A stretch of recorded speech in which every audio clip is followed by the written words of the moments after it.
SSF যখন প্রতিষ্ঠিত হয়েছিল সেই সময়ের সঙ্গে বর্তমান সময়ের অনেক পার্থক্য।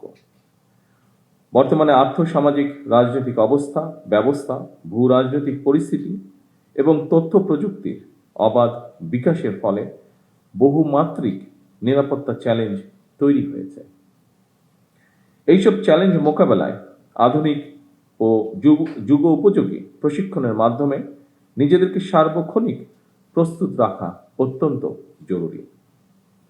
একটি বিশেষায়িত বাহিনী হিসাবে সাহস, দক্ষতা, কৌশল এবং সর্বাধুনিক প্রযুক্তিতে এসএসএফ এর পিছিয়ে থাকার কোনোই সুযোগ নেই। উপস্থিত এসএসএফ সদস্যবৃন্দ, গত 12ই ফেব্রুয়ারি নির্বাচনে রাষ্ট্র পরিচালনার জন্য বিএনপি জনগণের ম্যান্ডেট পাওয়ার পর 17ই ফেব্রুয়ারি থেকে বর্তমান সরকার রাষ্ট্র পরিচালনার দায়িত্ব পালন করছে।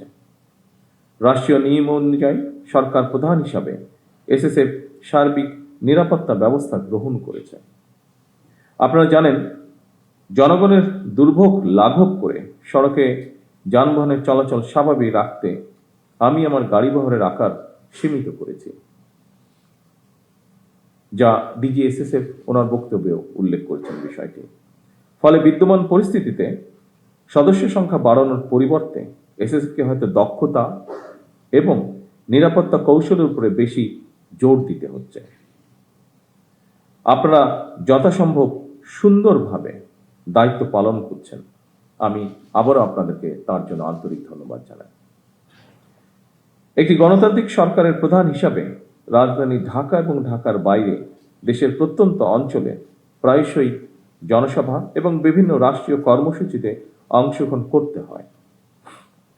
এই ধরনের অনুষ্ঠানে ব্যাপক জনসমাগমের মধ্যে নিরাপত্তা নিশ্চিত করা কিছুটা জটিল বৈকি।